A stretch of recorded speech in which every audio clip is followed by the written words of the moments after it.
Bonjour Stéphane. Bonjour Mario. On approche de la fin d'année 2021. Quel bilan tirez-vous chez JP Morgan cette année ?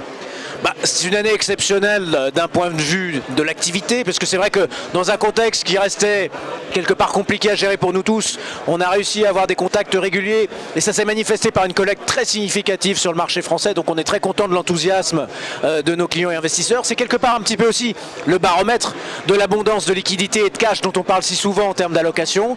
Ça s'est retrouvé dans beaucoup de nos véhicules, à la fois des véhicules diversifiés comme Global Income, Global Macro Opportunities, qui d'ailleurs a eu plus de succès en fin d'année, donc je pense que nos amis conseillers commencent à être plus défensifs en cette fin d'année après un très beau parcours, et puis globalement une belle collecte sur les actions, sur la santé et sur la Chine, même si ça a été une déception pour cette année. Alors justement, projetons-nous vers l'année 2022 maintenant. Quels sont les thèmes d'investissement privilégiés chez JP Morgan ? Eh bien, on va réitérer sur la Chine parce que, quelque part, les leviers de croissance de long terme sont toujours à l'œuvre. Puis je pense que le contexte de l'an prochain sera peut-être plus propice parce qu'on va de nouveau avoir une prime de croissance de la Chine par rapport au monde développé. Ce que nous n'avions pas en 2021.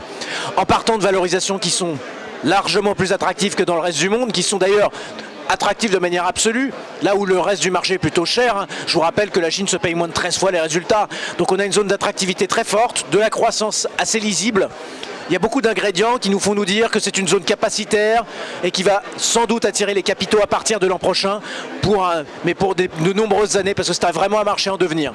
Et puis, on continuera à côté de ça à promouvoir la gestion alternative, parce que sur le reste du monde développé, quelque part, on est confronté à notre situation initiale, on est revenu au monde pré-Covid, quelque part, d'un point de vue économique, mais avec des valorisations plus élevées et des tensions inflationnistes de remontée de taux. Donc un véhicule flexible, capable de se positionner justement contre une remontée de taux et qui va ajuster très rapidement ses expositions nous paraît à même de profiter d'une remontée de la volatilité, ce que nous aurons sans doute l'an prochain. Donc Global Macro Opportunities restera un fer de lance pour nous. Très bien, merci Stéphane, une bonne fin d'année à toute l'équipe et à très bientôt sur les antennes de Patrimoine 24. Merci. Merci Mario, à bientôt.